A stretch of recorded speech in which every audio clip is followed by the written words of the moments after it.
My stomach lurches and my hand flies to my mouth. No, no, this can't be happening. I bolt upright, a nauseating wave of panic washing over me. Where the hell am I? My eyes dart wildly around the room. This isn't my bedroom. The heavy brocade drapes, the giant abstract painting, the lingering scent of a cologne I don't recognize. Frantically, I pull back the silky sheets. I'm naked. A moan escapes me, a mix of horror and sickening realization. What the hell did I do last night? Fragments of the evening swirl back, a sleek black car, Jaden's hand on my thigh, the dizzying whirl of lights at the club. But then, like a reel of film catching fire, the images become blurry and disjointed. My hands clamp over my mouth as another memory surfaces. Shots burning down my throat, a stranger's body pressed close in the pulsing dark, and then nothing.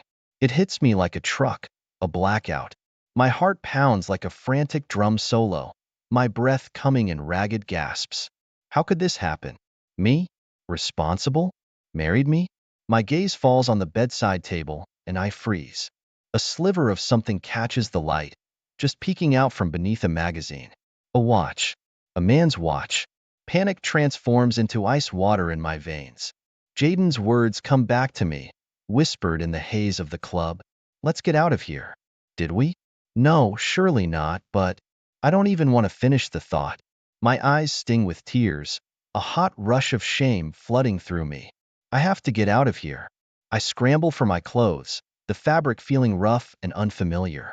My phone. Where's my phone? Desperate, I search the room, my mind racing. There are missed calls. Shit, a whole bunch of them. The screen cracks when I fumbled it, mirroring the fractured mess of my life right now. Hands shaking, I unlock it. It's flooded with texts from George, my husband. Eat you okay? And where are you? Is like a knife twisting in my gut. God, what am I going to tell him? How do I face him after this? A fresh wave of panic hits. I start deleting messages, erasing every trace of Jaden's number, wiping the call log. Is this some desperate attempt to make it seem like the night never happened? Like I can just pretend? I slump back on the bed, defeat washing over me. For the first time, the seriousness of this hits home. I'm not just some college kid at a crazy party. I'm a wife. I took an oath, made a promise to George, and I just trampled all over it. How do I even begin to pick up the pieces of what I've done? And worst of all, what if this isn't just a drunken one-night stand? What if this is the start of something that ruins everything? My fingers tremble as I tap out a text to my best friend, Sarah. 911. Need emergency wine and bad movie therapy, ASAP. Within minutes, there's a flurry of knocks at the door. Sarah breezes in, a whirlwind of warmth and take-charge energy, a stark contrast to the hollow shell of myself. She doesn't even need to ask what's wrong. My tear-streaked face and crumpled form on the sofa tell their own story. Spill it, she says, not unkindly, handing me a generous glass of Merlot. The words tumble out of me in a messy mix of sobs and self-recrimination. I explain the blackout, the strange room, the watch. Her eyes widen with each horrifying detail. Okay, first, breathe, she commands, taking the empty glass from my shaking hands. And no more wine for you. We need clear heads to tackle this disaster. We comb through my bag, half hoping to find some clue, some magical solution. But there's nothing. No earring, no telltale makeup smudge. The only remnant of the night is a fading bruise on my hip, an ugly reminder of what I can't seem to remember. Sarah's practical side kicks in. First, that watch, she says, holding it up. It's expensive, definitely Jaden's style. My stomach churns. Could be a gift, but more likely left accidentally. Guy's a total player. A spark of dark humor flickers through me. God, and I fell for it like a total amateur. Sarah seems on the same track. We need to find out who this Jaden really is. Do you know anything? Last name? Where he works? Blank. I have nothing, making it all the more menacing. He's this ghost who now holds a piece of me I don't even remember giving up. Time for some social media stalking, Sarah announces, cracking open her laptop. My heart sinks. This feels so wrong, so unlike me, and yet desperate times call for desperate measures. We scroll through profiles, searching for the face that now haunts my dreams. Finally, we find him. Jaden something or other, a flashy Instagram boasting expensive cars, club selfies, and a whole posse of scantily clad women. But what sends a shiver down my spine is his job. High-powered finance dude. Somehow that makes it worse. I wasn't seduced by some wannabe rock star. I fell for a guy who operates at the same level as George. It makes it all more real, more threatening. What are you going to do? Sarah's voice is gentle now, laced with genuine worry, and that's the worst part. I have no clue. My marriage, my reputation, everything I've built feels like a house of cards, ready to collapse under the weight of this single secret. I wake up from the same nightmare in the cold sweat. Jaden's face looming over me, his laughter echoing as George walks in, the watch glinting in his hand. It's so vivid I can almost smell the stale alcohol and cheap perfume. Mornings are the worst. That brief moment before full consciousness hits, there's blissful ignorance. Then reality comes crashing back, the crushing weight of it all settling on my chest like a stone. I force myself out of bed, moving through my morning routine on autopilot. Each brushstroke of makeup feels like another layer of deception. My reflection in the mirror is a haunted stranger, dark circles under my eyes betraying the sleepless nights. George catches me staring at my reflection. You okay? You look tired, he says, his brow furrowed with concern. Lies trip off my tongue with practiced ease. A late night of work, a bad headache, anything but the truth. Yet his worry doesn't fade. Guilt eats away at me. George deserves better than this, better than a wife consumed by a secret too shameful to share. Yet I'm paralyzed by fear. Fear of the consequences, fear of destroying the life we've built, but mostly fear of losing him. The doorbell cuts through the agonizing silence of breakfast. I nearly jump out of my skin. It's a courier delivery, a small, unremarkable package addressed to me. My stomach turns as I sign for it, the weight of it seeming far heavier than it should. Back inside with trembling hands, I tear open the package. Nestled inside is a jewelry box, sleek and expensive. My heart pounds against my ribs. With a deep breath, I open it. My gasp echoes in the quiet kitchen. It's a diamond necklace, delicate, exquisite, and a perfect match for the watch that haunts my every waking moment. There's no note, no indication of who sent it.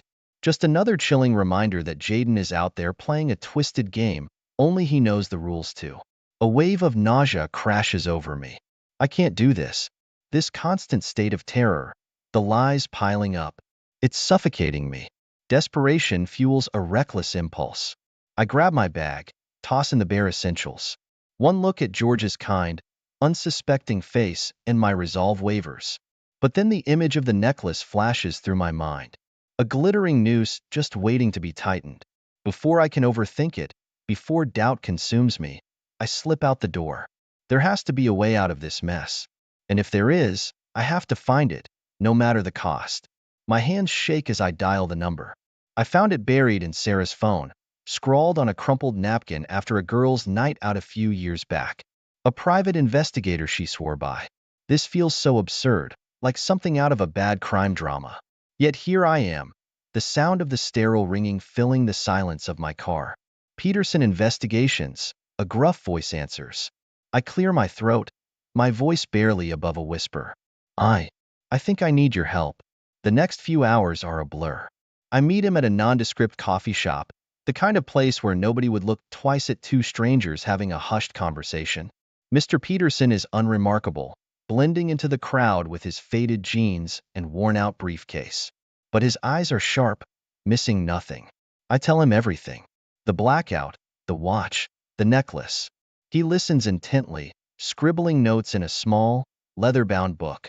There's no judgment, only a quiet professionalism that's oddly reassuring. Jaden, did you get a last name? He asks, his voice low. Defeat washes over me. Of course I didn't. My mind scrambles through fragmented memories of our conversations, but it's useless. He always just went by Jaden. We brainstorm. He'll comb through social media, use his network of contacts. Maybe someone in the flashy world Jaden inhabits will know something. It's a long shot, but it's better than this oppressive feeling of being hunted. He hands me his card, the ink smudged on the corner. I can't promise miracles, he warns, but sometimes people leave trails you wouldn't expect. I'll keep you updated. As I drive home, a flicker of hope ignites. Maybe this is the first step towards regaining control, but that hope is tinged with a new kind of fear. What if Peterson finds things I don't want to know? What if Jaden is worse than I ever imagined? What if this gamble blows up in my face? The familiar ache of guilt gnaws at me.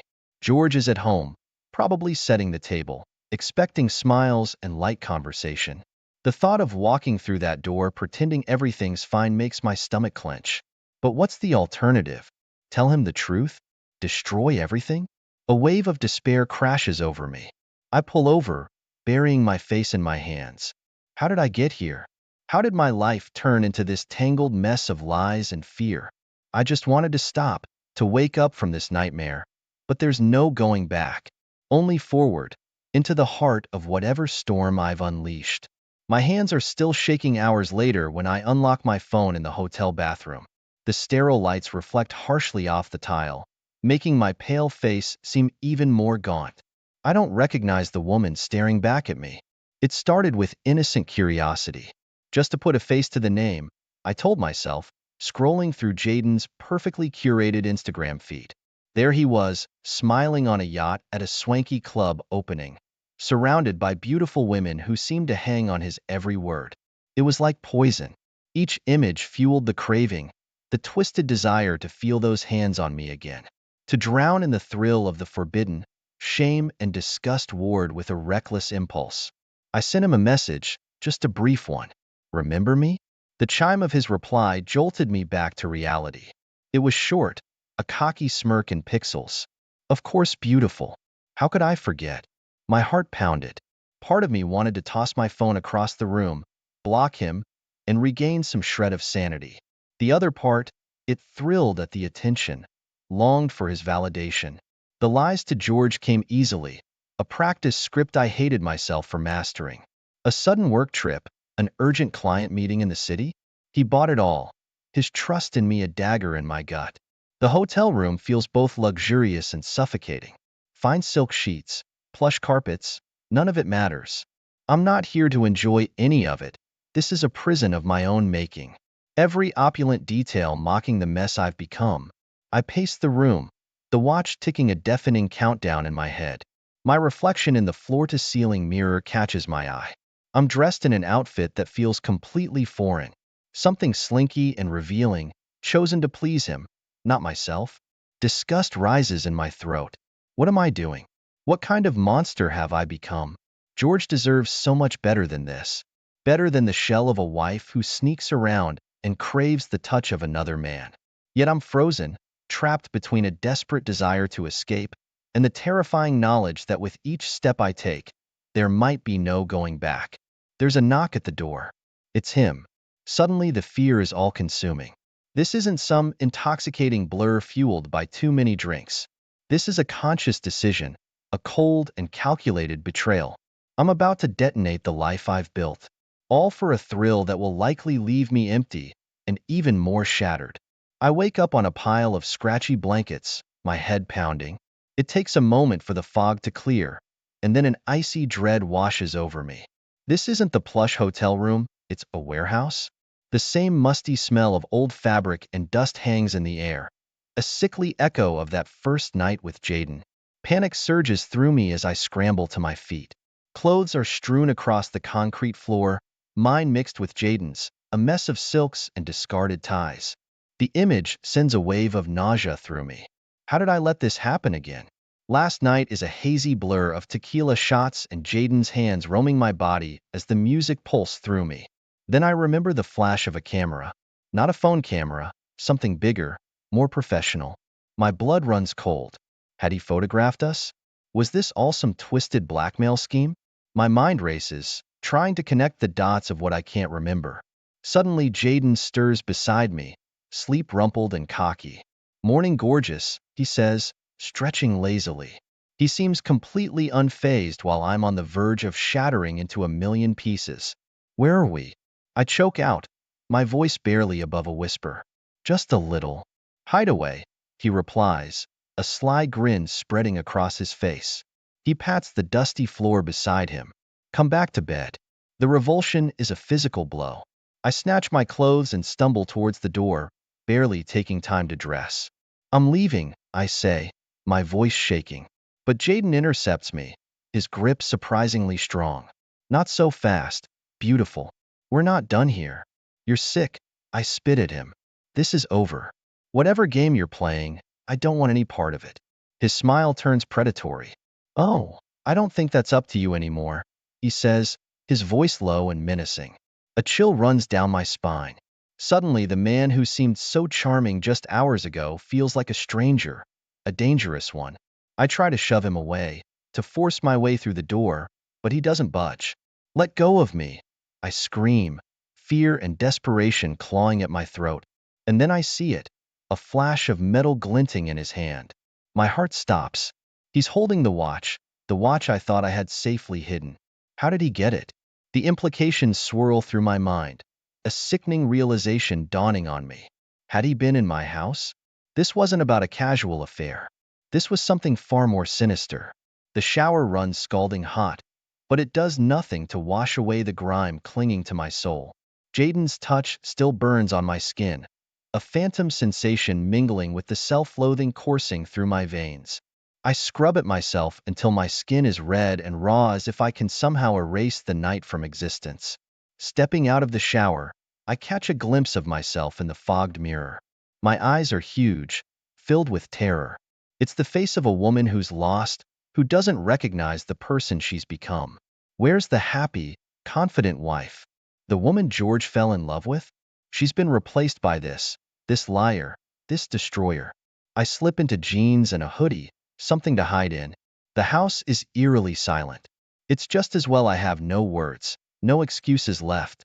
All the lies are used up, the well dry. Part of me is relieved I don't have to fake a smile and pretend everything's normal. But the other part?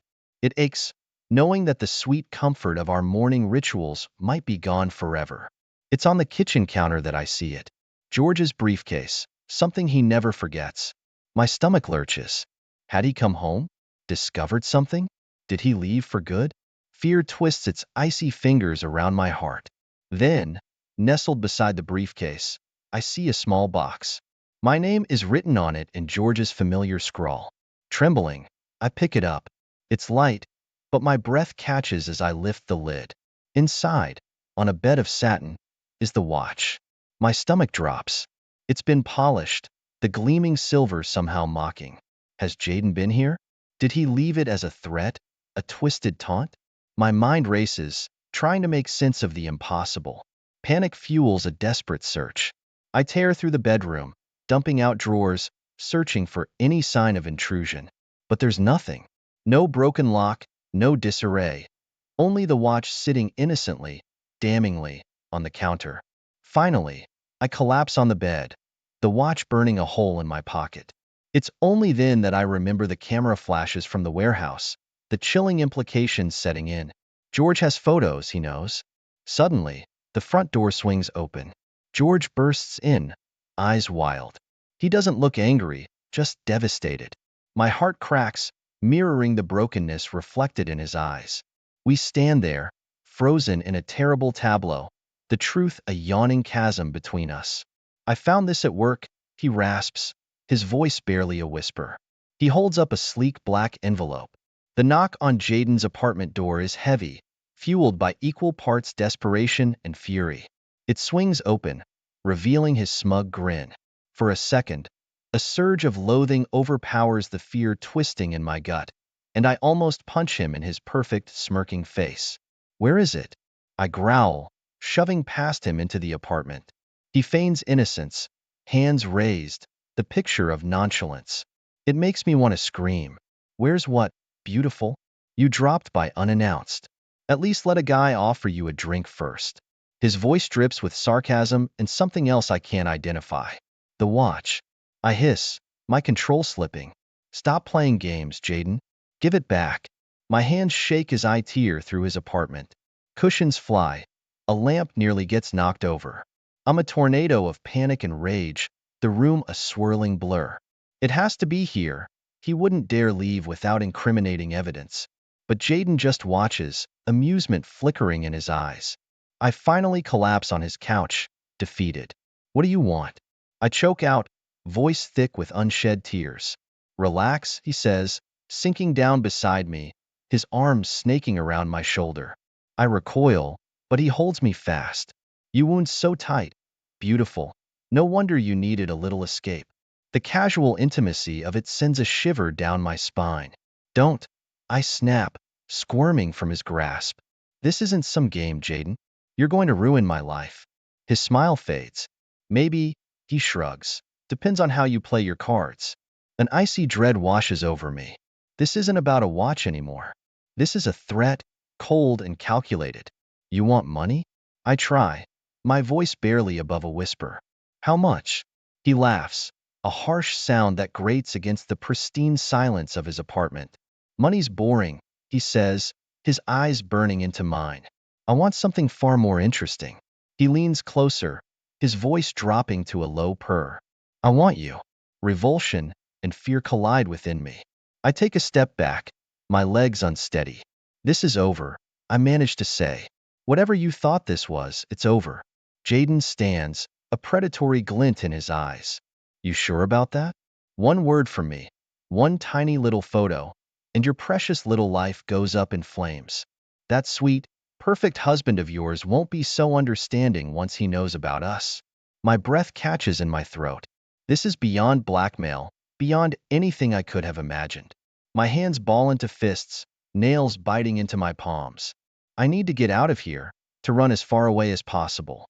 But the photos, the watch, the evidence is a noose around my neck and Jaden is gleefully tightening it. The diamond studs seem to mock me, twinkling innocently beneath the harsh light of the bathroom bulb. They're not mine. I'd never wear anything so understated, so tasteful. My hands tremble as I pick them up, turning them over in my palm. They're beautiful, yes, but a cold reminder of how little George really knows me. Just a little something, he had said with a shy smile when I'd unwrapped them earlier. And I had smiled back and thanked him, and hated myself more with each passing second of the charade. The lie about the old friend feels heavy on my tongue, the taste of it mingling with the bile rising in my throat. It's a small lie, a white lie, the kind everyone tells. But it's another crack in the foundation of our marriage, another sliver of trust eroded away. Suddenly I can't stand it anymore. I snatch my phone, fingers fumbling over the keys as I compose a text to Sarah. Emergency. Need to talk. ASAP. Within minutes, there's the frantic pounding at the door that only means Sarah's brand of support. George is already asleep. Bless his trusting heart. I collapse onto the couch the moment she steps inside, tears welling up before I can even begin. She doesn't ask for explanations, just wraps her arms around me. And for a moment, I'm a scared little girl again, seeking refuge from the storm. Between sobs and shuddering breaths, I tell her everything. The blackout, the watch, Jaden's threats, the photo, the earrings. I vomit out all the poison I've been carrying, the relief mingling with the crushing weight of self-disgust. Sarah's face reflects the horror of it all. But when she speaks, her voice is steady. First, she says, handing me a tissue, blow your nose. You sound like a dying walrus. It almost makes me laugh, like a warped echo of the person I used to be. Then, she continues, we strategize. This isn't the end. It's the beginning of fighting back. George deserves the truth, but you don't have to face this alone. A flicker of hope sparks in my chest. Maybe Sarah's right. Maybe fighting back isn't just about saving what's left of my marriage, but about saving myself from the monster I'm becoming. Okay, I whisper, wiping my eyes. But where do we even start? Sarah's eyes glint with determination. Let me worry about Jaden. Your job, she leans in, her voice conspiratorial, is surviving the next 24 hours until I have a plan. And that, she says, squeezing my hand, starts with getting some sleep. You look like hell. I manage a weak smile. For the first time in weeks, the prospect of sleep doesn't bring the specter of nightmares, just the promise of a new dawn. A dawn where maybe I can start rebuilding myself, one shattered shard at a time. The lilies tremble in my hands as I stare at the card. Love, George. An icy spike of fear pierces through the shaky relief I'd felt after my confrontation with Jaden. Of course Jaden wouldn't send flowers. This is far more insidious.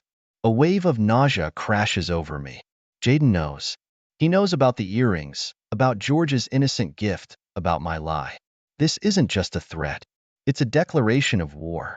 My first instinct is to hide, to shove the accursed flowers in the trash, to pretend it never happened. But that feels childish and futile in the face of the darkness that's encroaching. No, this is a message I need to face head-on.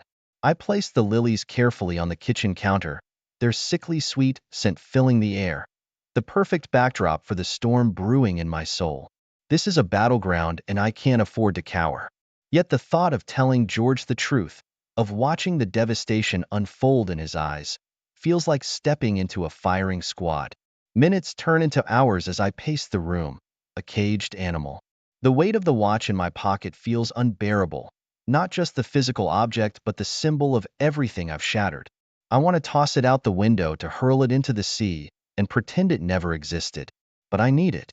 It's my only leverage, the one thing keeping Jaden temporarily at bay. George's footsteps echo as he arrives home, the cheerful jangle of his keys slicing through my terror. The look in his eyes as he spots the lilies crumples my resolve. His smile, so open and trusting as a physical blow. I want to scream, to confess, to beg for forgiveness I don't deserve. But instead, I force a weak smile. They're beautiful, I manage to choke out. He beams, just a little something to brighten your day.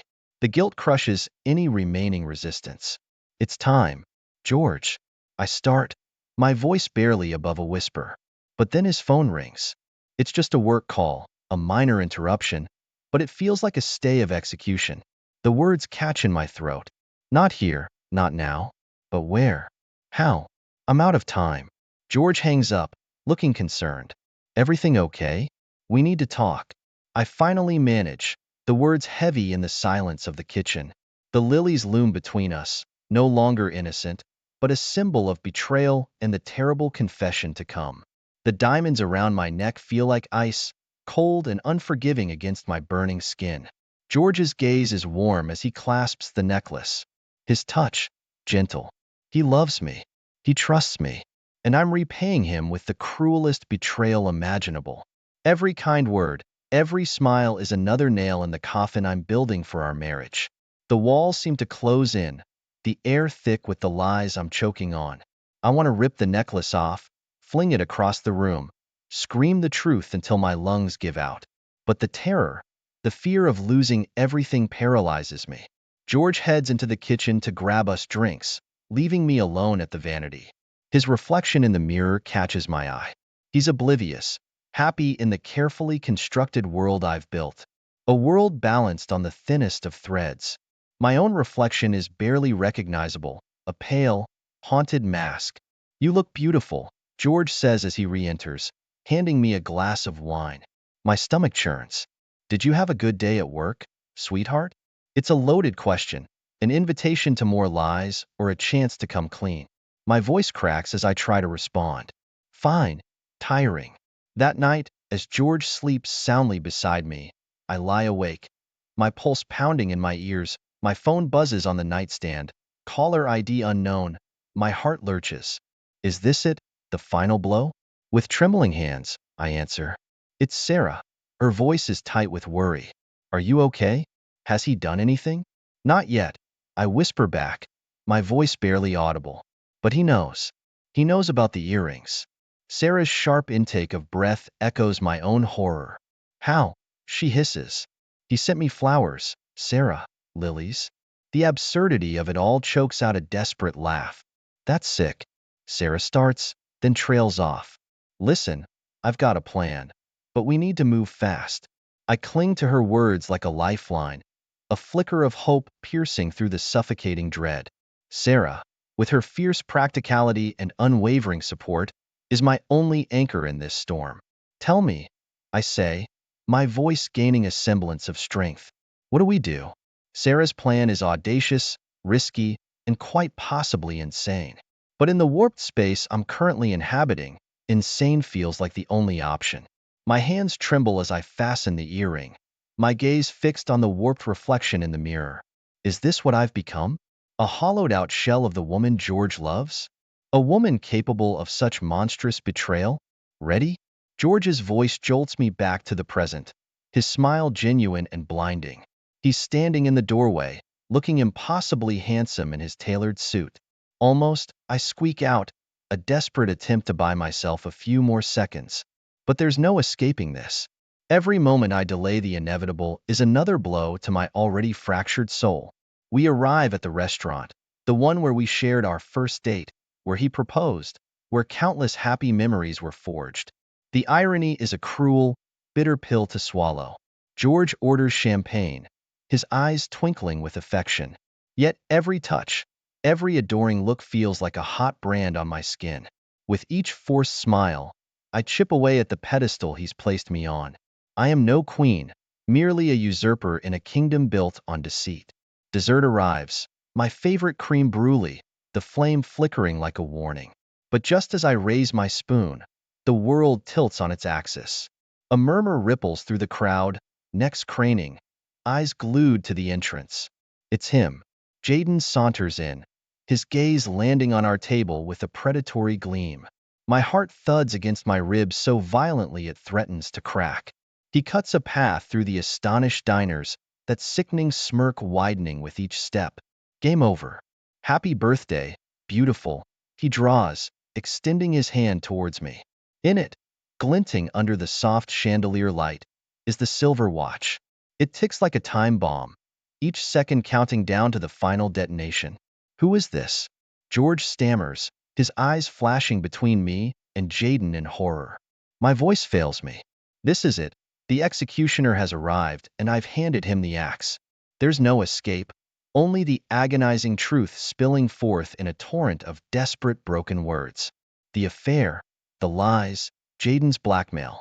It all pours out of me, a twisted confession echoing through the stunned silence of the restaurant. George's face transforms, the love in his eyes replaced by a coldness I've never seen before, never imagined I deserved. Each agonizing revelation hardens his expression further. The man I knew, the man I loved, shatters with each syllable. When the last damning word leaves my lips, he stands. His voice, usually so warm, is now a chilling whisper. Don't come back. He turns and walks away, his retreating figure a stark silhouette against the brightly lit restaurant. My world implodes in slow motion. The concerned stares from onlookers feel like physical blows. All I've built, all I cherish, lies in ruins at my feet. I am the architect of my own destruction, and there's no salvaging even a single scrap from the wreckage I've made of my life. My fingers tremble as I tape the last box shut. It's a small, battered suitcase, the remnants of a life once overflowing with joy and love. Now it holds only the essential scraps of a fragmented existence. All I can carry with me as I run from the wreckage of my choices, from the echoes of George's name mixed with those of disgust and betrayal. The new city greets me with indifference, a stark contrast to the small-town grapevine I've escaped. I find a dingy apartment the color of stale bread and a job waiting tables at a diner where tired truckers and lonely locals drown their sorrows in watery coffee. My days become a monotonous rhythm of orders scribbled, plates cleared, and forced smiles for meager tips. Loneliness is a constant companion. Even surrounded by strangers, I carry the weight of my secrets like an invisible cloak.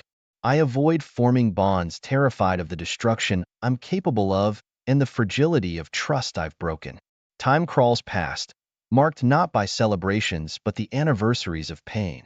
The day the watch first appeared, the night of the restaurant, George's birthday. Each date cuts like a fresh wound, a stark reminder of all I've forfeited. In the dead of night, when sleep evades me, memories flicker like a twisted film reel. George's soft laughter, the way his eyes crinkled with joy, the warmth of his hand in mine, all of it reduced to ashes by my own doing. I wonder, with a bitterness that chokes me, was it worth it? Those fleeting nights of stolen pleasure, the reckless thrill of living a lie, my soul answers with a resounding, crushing no. News of George reaches me like shrapnel from a distant war. Sarah, bless her steadfast heart, sends a carefully worded letter. He's moved on, remarried, even has a child. A sharp stab of mingled jealousy and shame pierces me. That life, that happiness, was meant to be mine. I squandered it, and now it blossoms for another as it should. Remorse is my penance. I don't ask for absolution. I know I'm beyond it. Instead, I cling to the faintest flicker of hope that amidst the ruins there might be a chance for redemption. I force myself to volunteer at a local shelter, fill endless job applications, take tentative steps towards a sliver of light. Maybe, just maybe, I can become worthy of a second chance. Not with George, but with myself. To look in the mirror and not despise the woman staring back. The road ahead is long and uncertain. But for the first time, I see the faintest outline of a path built not on lies and betrayal, but the painful lessons learned in the hope that someday, the weight crushing my soul might ease. Sandalwood and roses, God, the smell is everywhere. It's choking me. When did his cologne get so damn floral? It's not like him, not at all. He used to joke that my lavender perfume could knock out an elephant. Maybe that's what this is about, payback. But his aftershave too, his clothes, they reek of her, whoever she is. I try to focus on work, my clients, but my mind keeps looping back to that damn text. Can't wait for tomorrow night, my love. The heart emoji was a dead giveaway. It's nauseating, the kind of cutesy crap I used to send him. I wonder if he even looked at her screen before answering, the muscle memory taking over. You okay, Sarah? My coworker, Jill, is peering over my cubicle partition. You look a little, I don't know, pale. Fine. I snap back, way too harsh. Just a headache, that's all. Jill gives me a worried look, then retreats. Guilt washes over me. I don't want to turn into a snappy, suspicious shrew. But God, it's eating me alive. Lunchtime, I find an excuse to ditch the office. I can't stand being trapped here, my suspicions simmering. There's this stupid instinct pulling me toward his workplace. Just drive by, take a look, see his car parked in its usual spot. It's illogical. He could be out with a client, off doing whatever he does all these long late nights at work. But what if he's not? The car is there, nestled smugly in the corner of the employee lot. A crushing wave of disappointment mixed with a sharp stab of adrenaline hits me. See, he's totally at work, like he always is. I'm just imagining things. But why does that make me feel even worse? I try to push the feeling aside, but an impulsive decision takes hold. I'm not going back to the office. Instead, I find a little cafe nearby, one with an outdoor patio mostly hidden behind a hedge. I order an iced latte, way too wired for anything stronger. I can even see the office building from here if I squint. An hour passes, maybe two. I see people filter in and out, office workers and clients shuffling along. But know him, a gnawing worry in my gut intensifies. Is this it? Is this the day I become the crazy wife, the one staking out her man like some B-movie cliché? A familiar figure emerges from the front entrance. A jolt goes through me. Oh God, it's not him. It's a woman, young, way younger than me. Long blonde hair, sleek suit. She checks her phone, a half-smile blooming on her face. I recognize that smile. It's the smile I used to send him at the start of the day, that giddy, can't wait to night smile. She turns, waiting expectantly. A black SUV swings into the lot. And there he is, my husband, leaning in to kiss her. Not a friendly peck, a lingering, hungry kiss. The world melts away. My iced latte crashes to the ground, shattering. I barely feel the sting of glass on my ankles. Everything inside me goes numb. Then molten hot rage takes over. I don't remember standing up, don't remember marching over there. All I know is I need to be in that car. Right this second, wiping that smug look off his face. My hands are shaking on the steering wheel. Is this all some sick dream? A warped reality TV show where they reveal the joke at the end, and we all laugh about it. No, it's so damn real. The knot in my stomach could choke a horse. I have to do something. Confront them. Scream in the middle of their stupid fancy bistro. Throw his things out on the front lawn when he gets home. No, those are the things you see in movies, the things people regret later. I need a plan. something clever, something that cuts deeper than cheap theatrics. I drive, ending up at Lucas' place without even thinking. She's my rock, my noble shit best friend who always has a bottle of wine and a knack for brutal honesty at the ready. The moment she sees me, face streaked with tears, she knows something's seriously wrong. Spill, she demands after pouring me a giant glass of something red and potent. The words tumble out, the text, the stakeout, the bistro, the kiss. With every word, it becomes more real, more horrifying. Lucas' face shifts from confusion to disbelief to full-on rage. She's muttering swears that would make a sailor blush. Her anger fuels something in me, a flicker of defiance replacing the hollowing numbness.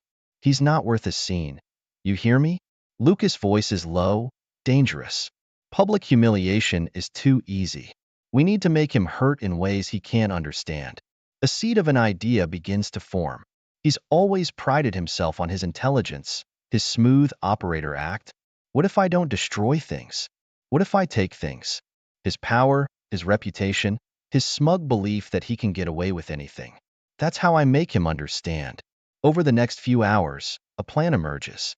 It's a little risky, a little crazy, and probably not entirely legal, but that just makes it all the more satisfying. We start digging. Credit cards, bank accounts, anything that might expose a money trail. Those spa days suddenly seem awfully expensive.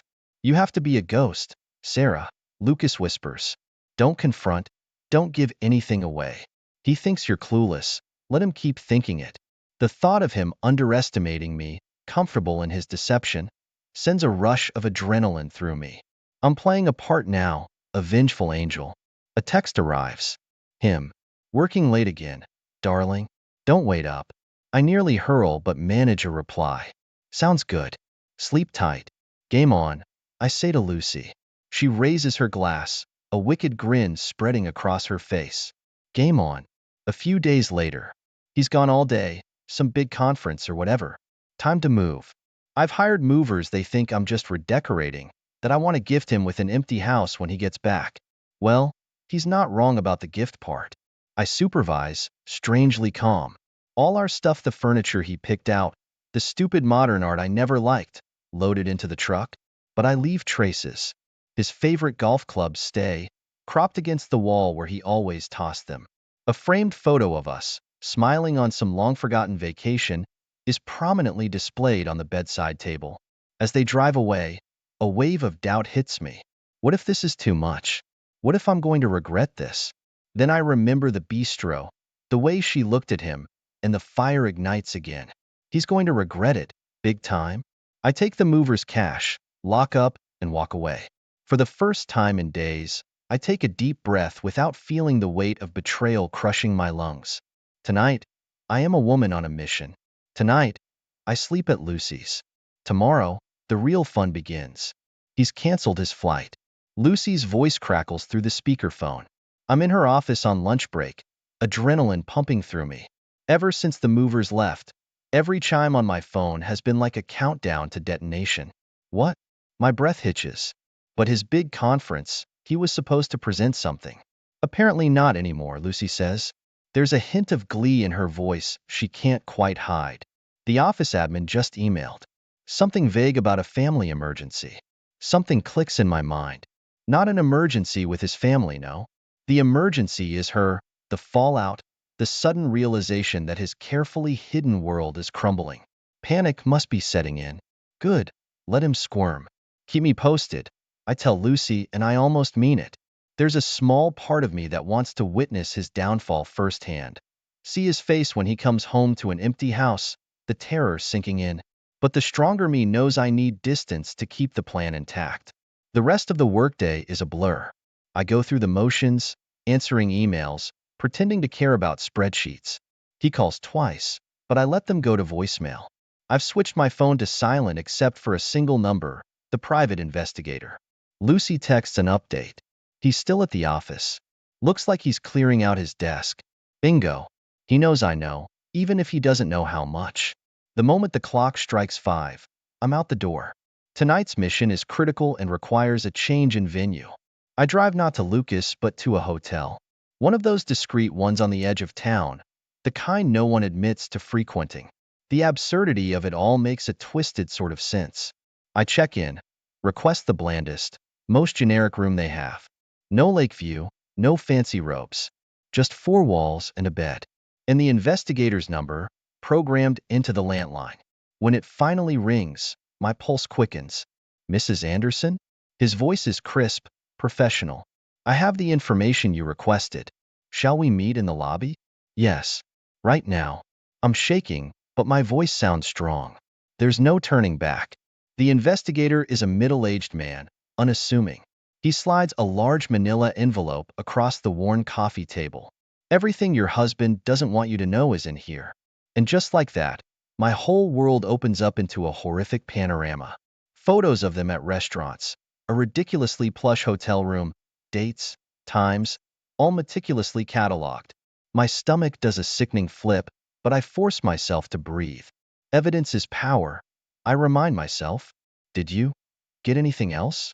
I ask hesitantly. He produces a smaller envelope. Bank records, wire transfers, mostly. He avoids my eyes, a flicker of something like pity crossing his face. Your husband has been siphoning funds for some time now, Mrs. Anderson. A considerable amount, moved into untraceable accounts. The room starts to spin. Siphoning money? It's not just infidelity, it's fraud. Everything he portrayed, everything we built together, a lie underpinned by financial betrayal too. I close my eyes, the investigator's voice fading into the background. A knock on the door. Room service. I hadn't ordered anything, but I opened the door anyway, feeling a strange disconnect from my own body. It's a bellhop, a trolley laden with champagne and oysters. Compliments of Mr. X, the bellhop says with a wink. He wheels it in, eyes widening with curiosity at the strewn papers. Let me know if there's anything else I can bring you, ma'am. Mr. X. That's what I called him in the investigator's emails. No names, all anonymity. And now, a not-so-subtle reminder of his arrogance. He thinks he can taunt me, even now? Fury surges, hot and overwhelming. No, I won't cry in this sterile hotel room. I won't give him that victory.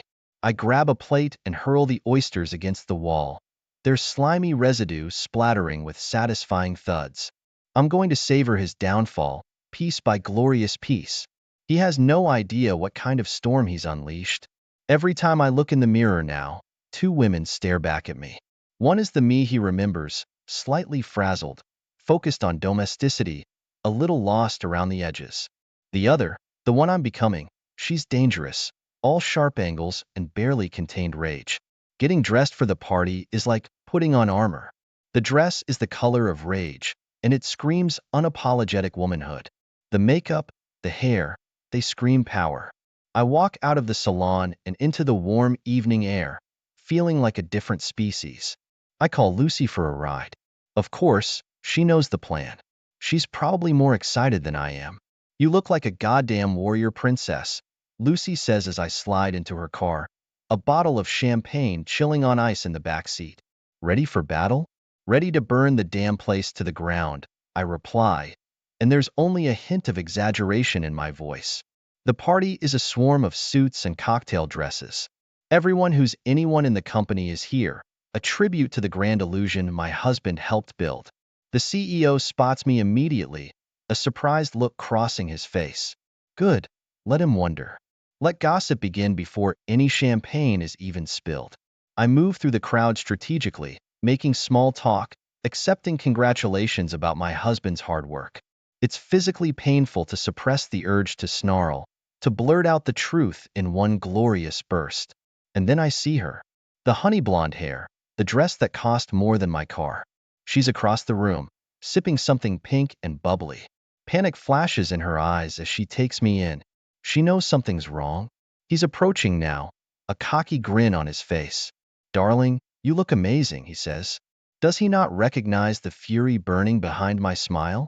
You too, I purr, leaning in to kiss him, just lightly, on the cheek. I want him close enough to smell the unfamiliar perfume clinging to my skin, a blatant echo of his own betrayal. As he pulls back, eyes searching mine, I notice the envelope in his hand. Our final act begins. Oh, what's that? I ask, feigning sweet innocence. Just some, reports. I wanted to go over them tonight. A bead of sweat is starting to form on his brow. He knows this isn't good. Later, I say dismissively, the private investigator is about to arrive. He has something rather important to share with us, don't you think? The color drains from his face. Investigator? Sarah? What the hell are you talking about? He glances frantically around the room, every eye suddenly on us. Why don't you ask him yourself? My voice cuts through the rising murmur of the crowd.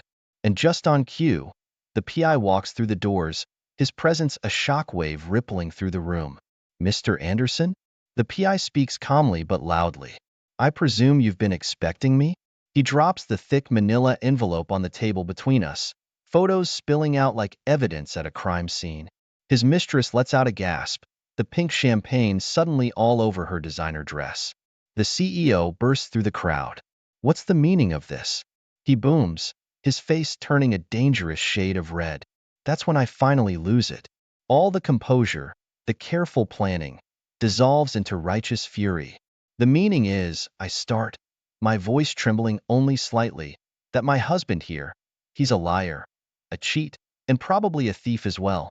I step forward, taking the envelope. I start pulling out the damning evidence, spreading it across the table for all to see. Affair receipts, bank transfers, photos of them in their love nest. The room goes silent, then erupts into a frenzy of whispers and horrified glances. His excuses are pathetic, stammered half-truths no one believes. The CEO cuts him off, demanding his resignation immediately. I watch his mistress scuttle towards the exit, her humiliation complete. In the chaos, I notice Lucy at the back, a proud smirk on her face, phone out and likely recording the whole glorious mess. Finally, he's led away, security flanking him like a common criminal. His eyes meet mine as he passes, no longer filled with arrogance, but with something akin to terror. He's ruined, and he knows it. The crowd begins to part for me, pity and disgust twisting their polite smiles. But in that moment, I couldn't care less. I've burned the house to the ground.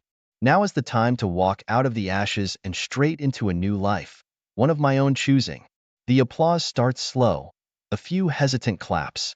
Then it spreads like wildfire. Women with tight, disapproving smiles, men whose eyes flicker between respect and unease. I become the center of their world, yet it feels strangely distant. This is a spectacle, a drama they'll gossip about around water coolers until the next scandal takes its place. He's gone now, publicly shamed, his carefully constructed life imploding. But amidst the rush of vindication, a new feeling creeps in. Loneliness. It sits heavy in my chest, a counterpoint to the adrenaline fading from my veins. Lucy weaves through the crowd, her hand finding mine.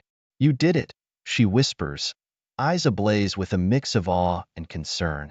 You absolutely decimated him. And for what? I ask, my voice tinged with an edge of melancholy. The satisfaction is fleeting, but the empty space, it lingers. Space is good, Lucy counters. Space to fill with better things, with stuff that's truly yours. We head towards the bar, not for champagne, but for something stronger. I need whiskey, the kind that burns all the way down to counteract the gnawing emptiness. As I sip the amber liquid, images flit through my mind. The shattered oysters, the movers hauling away our furniture, the pathetic look on my husband's face. Was it worth it? You looked beautiful up there. A voice cuts through my reverie.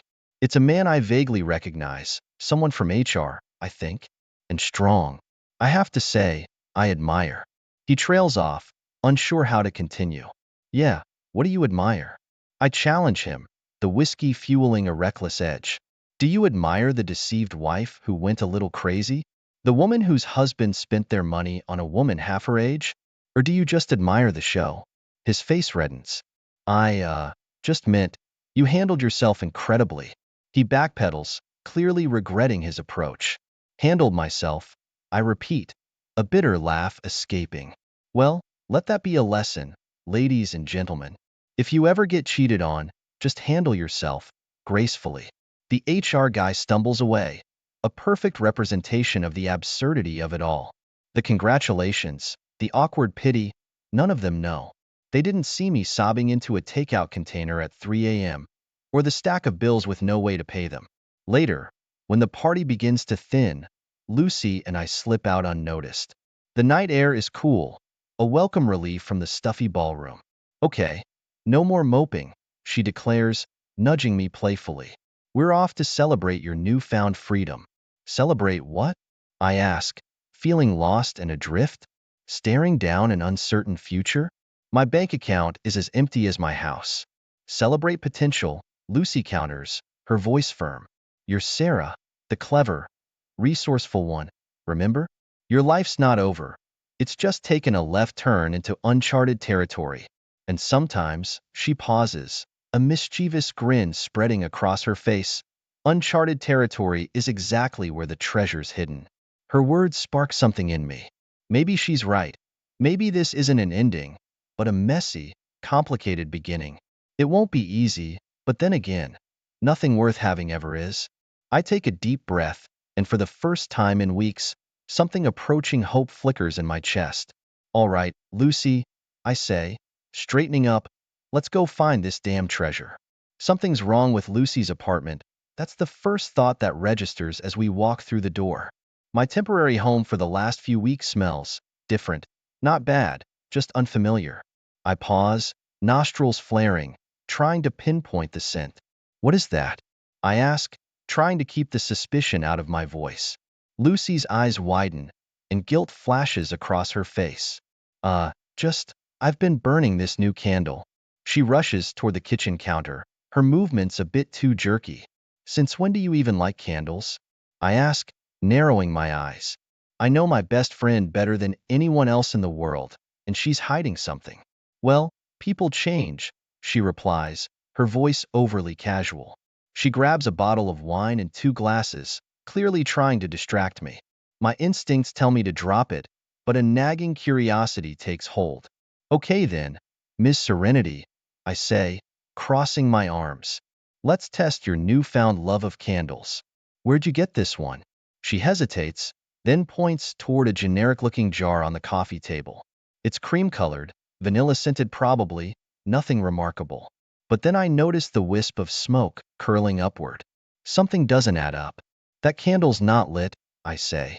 The smell is too strong, too present, for an extinguished wick. Lucy starts babbling, a series of nonsensical excuses about drafts and open windows. My suspicions solidify into certainty. She's hiding something, and it's not just a newfound appreciation for ambience. Lucy, I interrupt, my voice firm. Enough with the games. What's going on? The facade of nonchalance crumbles. She drops into the armchair, defeated. Okay, you busted me, she admits. It's not a candle. My heart jumps in my chest. I sit down next to her, a mix of worry and anticipation swirling inside me. The way she's acting, it can't be anything good, can it? It's a guy, she finally blurts out. He was here last night. The revelation crashes over me in a wave. I want to be happy for her, I really do, but a pang of envy cuts through me. She has late-night rendezvous with a mysterious man, and I haven't been on a date in, what, a decade. My life feels stagnant, stuck in the aftermath of a crisis, while hers is already moving forward. Well, spill, I demand, playfully nudging her. Who is he? What's his name? Do I know him? Lucy launches into a breathless recounting of their meet-cute at the grocery store, how he'd helped her pick out avocados, how their first date had been a total disaster yet somehow romantic. It's all so adorably normal, the kind of thing I haven't experienced in years. Bitterness threatens to rise up, but I push it down. She shows me his picture on her phone. He's fine, average, a bit on the dorky side. But hey, if he can make Lucy laugh that genuinely, good for her. I don't know, Luce, I say cautiously. Seems a little fast? Her smile falters. Don't do that, she pleads. Don't poison this with your cynicism. He's nice, really, just give him a chance. I sigh, defeated. Fine, you win. When do I get to vet this mystery man? Relief washes over Lucy's face. But as we settle on the couch with our wine, That nagging feeling in my gut returns. Lucy's newfound romance seems too good to be true, too convenient a distraction from the mess my life has become. Maybe those instincts weren't so far off after all. The flight from Miami to the island was bumpy, both physically and emotionally. It felt surreal to be here, on this solo trip to a place he'd once promised we'd explore together. A twisted kind of defiance fueled me. I wouldn't let his betrayal taint a place of such potential beauty. The little bungalow they'd assigned me was perfect, nestled amongst lush greenery, just a stone's throw from the impossibly blue ocean. Tears pricked my eyes, but not out of sadness. It was more a sense of overwhelmed relief, a feeling of finally being where I was meant to be, though under entirely different circumstances. Enjoy your stay. Mrs. the front desk lady hesitated, glancing at the register. Ah, it's Ms. Anderson, I see. Anything I can help you with? Sarah. I corrected her gently. Please call me Sarah. And no, everything's perfect, thank you. With keys in hand, I made my way to the bungalow, the tropical humidity hitting me like a warm blanket. Inside, there was a welcome basket on the table, fruit, a bottle of local rum, and another note. Welcome. Enjoy paradise, L. Lucy again. It struck me as a bit excessive, but she meant well, I suppose. I poured myself a rum and pineapple juice, savoring the sweet tanginess. This was it, the start of my healing, my journey, or whatever cheesy term people like to use. The next few days flowed by in a dreamy haze. Beach walks where the only footprints were my own, naps in a hammock under the shade of palm trees, books devoured on my little porch. It was heavenly, but as the initial wave of serenity began to ebb, new emotions started to bubble up. Restlessness and a surprising touch of loneliness. One evening, as the sun began its descent, painting the sky in fiery colors, I decided to explore the village near the resort. Maybe a lively bar, some interaction with other tourists, wouldn't be so terrible. Strolling along the main street, I noticed a cozy-looking little restaurant, tables spilling out onto the cobblestones. The menu boasted local seafood, and the sound of laughter and clinking glasses was a siren call. As I approached, a waiter with a warm smile beckoned me in. He led me to a small table, right on the edge of the patio, perfect for people watching. Just you this evening? He asked with a kind smile. My throat tightened slightly, but I forced myself to smile back. Yes, just me, I replied confidently. A treat to myself. He nodded, approvingly I think, and handed me the menu.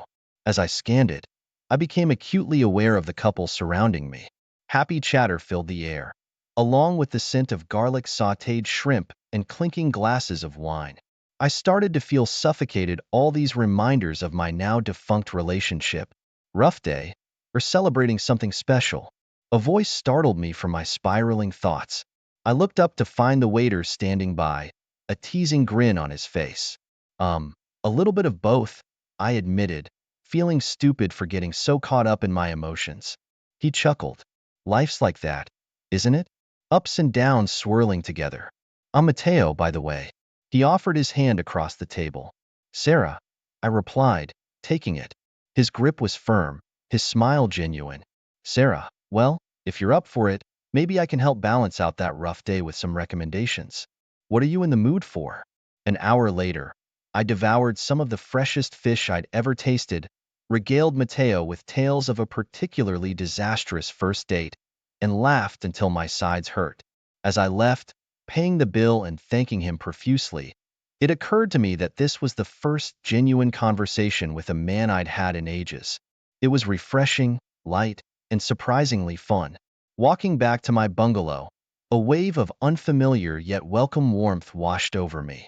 Maybe this island had a kind of magic to it after all. Okay, truth time. I may have stretched the truth a bit for Lucy. Returning home didn't feel different. It felt awful. My old house, once a space filled with memories, both good and bad, was now a hollow shell. I spent hours staring at the blank walls, reliving snippets of laughter and arguments, the slow erosion of everything I thought I knew.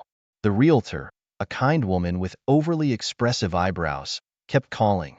She seemed to sense my reluctance. It's just a house, dear, she chirped. A new family deserves to create their own memories here. A new family. The word stung.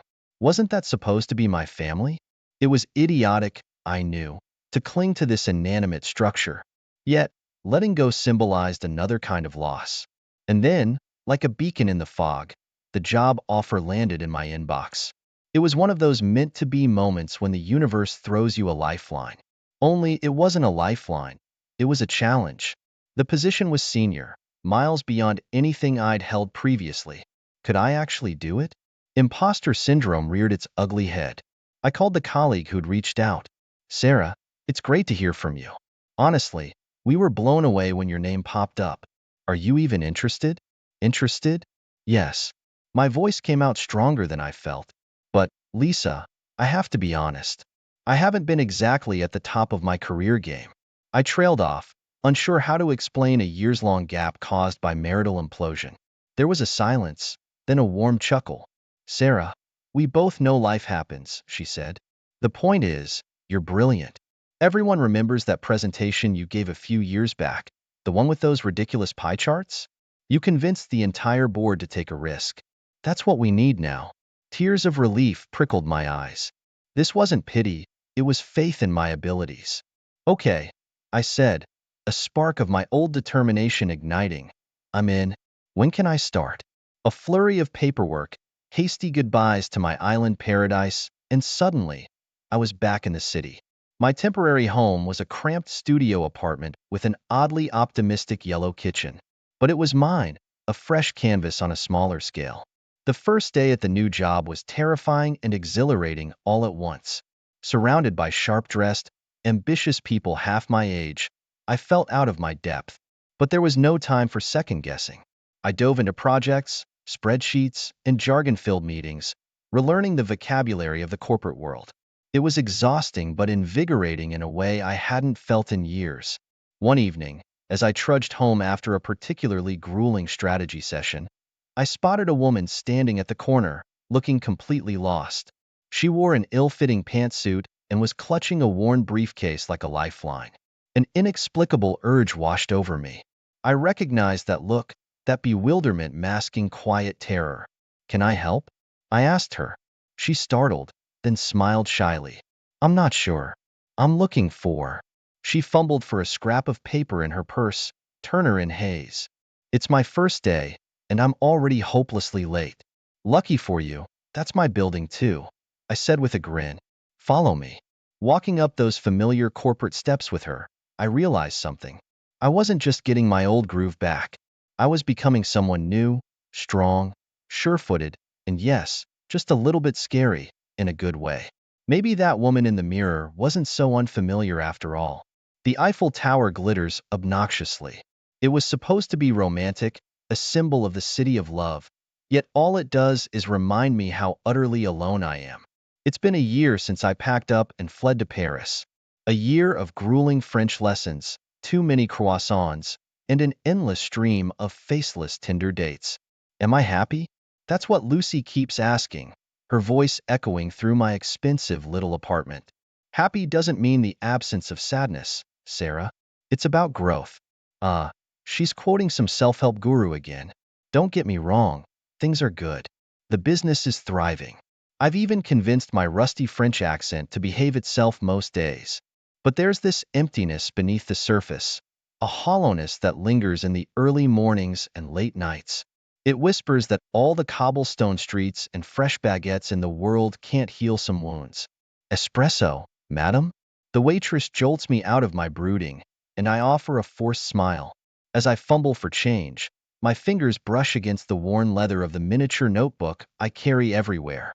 A habit instilled by some therapist back home who insisted I externalize my emotions. Pathetic or not, it's cathartic to scribble the occasional rant about Parisian drivers or the shocking price of wine. I absent-mindedly flip to a new page, and my gaze catches on a sentence I don't recall writing. Your freedom comes at a cost. He's watching. A chill runs down my spine. Nonsense. My own paranoid ramblings from some lonely evening, right? Still, I scan the crowded cafe. Tourists chattering excitedly, a bored-looking businessman tapping away on his laptop. No one even remotely interesting, let alone menacing. I force out a shaky laugh. Paris is making me lose my mind. But then, a whiff of sandalwood with that sickening floral undertone. It's him. That scent is burned into memory, along with the feel of his hands, his deceiving smile. But how? He's a disgraced nobody, banished to the social wastelands. He couldn't possibly have followed me here, could he? A figure walks by, his back to me. For a heartbeat, the shape of his shoulders, the way he holds his head, it's him. Panic surges, the cafe blurring around me. He's here. Do I run? Confront him? All those neatly compartmentalized feelings of betrayal, fury, the lingering sense of shame. They crash over me in a toxic wave. I stumble to my feet. The figure has disappeared around the corner. I reach for my bag, then the notebook drops from my trembling hands. As it falls open, a single word jumps out, remember. A wave of nausea hits me as realization dawns. It's not a notebook. It's a cheap diary, the kind teenage girls keep. My face flushes hot. This is what Lucy found a year ago, tucked away in the back of my nightstand. The diary I kept in the aftermath, filled with messy, pathetic ramblings. Did she replace it? No, might eventually write in it again? Is this some twisted game? The world tilts. Is it him? Or is it her? My oldest friend, playing some cruel prank for reasons I can't even fathom? My mind races through the possibilities, each more absurd than the last. I snatch up the diary, shove some euros onto the table, and stumble out of the cafe. The cool Parisian air does nothing to soothe the burning in my chest. Betrayal, it turns out,